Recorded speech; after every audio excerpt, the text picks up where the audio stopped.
আমার শাশুড়ি আমাকে সবসময় মা রে বলে ডাকে। এই ডাকে আমাকে কেউ আর ডাকে না। মনটা জুড়িয়ে যায় মায়ের মুখে এই ডাকটা শুনে। প্রতিদিন ভাবি সকাল সকাল উঠে নাস্তা বানাবো বাড়ির সবার জন্য, কিন্তু আজ পর্যন্ত একদিনও আমি সেটা পারি না। ঘুম থেকে উঠেই দেখি মায়ের বানানো নাস্তা টেবিলে রেডি।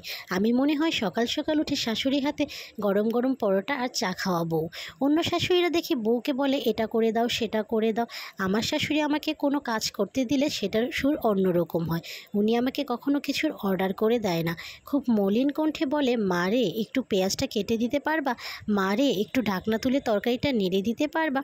দুপুরে বাচ্চাদেরকে গোসল করিয়ে নিজে গোসল করে টেবিলে ভাত বাড়তে গিয়ে সব সময় দেখি উনি টেবিলে সব গুছিয়ে তারপর নিজে গোসল করতে গেছে। আমি কখনো যদি ওনাকে কিছু একটা কিনে দিই সেটা উনি 10 বাড়ি ঘুরে ঘুরে দেখায় এটা আমার পুতের বউ আমাকে দিয়েছে। একদিন সকালে ঘুমের মধ্যে শুনছি কেউ একজন বলছে, তুমি একা একা কাজ করছো, বউ কি এখনো ঘুমায়? মায়ের উত্তর শুনে আমার সেদিন চোখে পানি চলে এসেছিল। মা বলল, বউ শহরে থাকে, এত সকালে ঘুম থেকে ওঠার অভ্যাস তেমন নেই। আমি তো সকালে শুয়ে থাকতে পারি না, তাই উঠে টুকিটাকি কাজ সেরে ফেলি। বউ উঠে কি করবে? নাতিগুলো মাকে ছাড়া একদমই থাকতে চায় না। ঘুমাবি কি করে?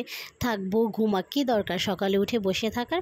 দুনিয়ার কোনো মা তার নিজের মেয়েকে থেকে ছেলের বউকে ভালোবাসবে না, এটাই তো স্বাভাবিক। কিন্তু ছেলের বউকে ছেলের বউয়ের মতোই ভালোবাসতে কয়জনে জানে? আমার শাশুড়ি অবশ্যই আমার থেকে আমার ননাসকে ভালোবাসবে, এটা আমার মানতেই হবে। যেমন আমার মাও ভাবির থেকে আমাদের 3 বোনকে বেশি ভালোবাসে। কিন্তু বউকে বউয়ের মর্যাদা কয়টা শাশুড়ি দিতে চায়? যার সাথেই দেখা হয় সেই বলে, তোমার শাশুড়ির কাছে তোমার কত গল্প শুনি, তখন কি যে ভালো লাগে। 10 বছরের সংসার জীবনে মায়ের সাথে বেশি দিন থাকা হয়নি, কিন্তু মায়ের সাথে কাটানো 10 মিনিটও না অনেক মধুর লাগে আমার। সব সময় ভাবি এই মায়ের সেবা করার সৌভাগ্য হবে তো আমার। এই যুগে একটা বউ বাপের বাড়িতে থাকে, এটাতে ওনার কোনো রাগ ক্ষোভ কিছুই নেই। আমি সেদিন শ্বশুর বাড়ি থেকে বাবার বাড়ি ফিরে যাই। আমার শাশুড়ি অনেক কান্না করেন। আমি এমন দৃশ্য এর আগে কখনো দেখিনি।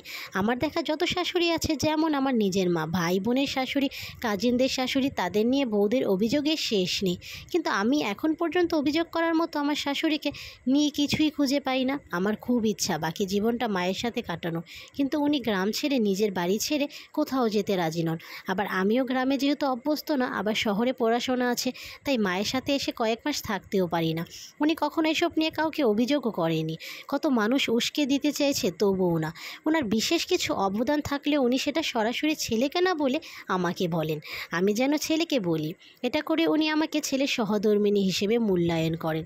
যেখানে অন্য শাশুড়িরা বউয়ের আড়ালে ছেলের কানে কত কথা ঢুকান। 3 দিন আগে মাঝরাতে গলার ব্যথায় কাশতে কাশতে আমার প্রচণ্ড বমি হয়। পরের দিন শুতে যাওয়ার সময় দেখি আমার রুমে ফ্লাক্স ভরা গরম আদা চা রাখা, আর সাথে মায়ের কড়া আদেশ, রাতে কোনো অসুবিধা হলে যেন ওনাকে আমি ডেকে দিই। পৃথিবীর সব সন্তানের কাছে তার মা মমতাময়ী, সহজ সরল। শাশুড়ি হিসেবে সে যেমনই হোক না কেন, সন্তানের কাছে মায়ের কোনো ভুল নেই। কিন্তু যেই নারী তার ছেলের বউয়ের কাছে মমতাময়ী, সেই নারী আসলে একজন প্রকৃত ভালো মানুষ। এখন অনেকেই বলবেন একসাথে থাকেন না তাই এত ভালো, কাছে থাকলে ঠিকই টের পেতেন। যার কুটনামি করার অভ্যাস আছে সে কাছে থাকলেও করে, দূরে থাকলেও করে। গল্পটা ভালো লেগেছিল তাই আপনাদের কাছে শেয়ার করলাম। কেমন লাগলো জানাবেন। আল্লাহ হাফিজ, আসসালামু আলাইকুম।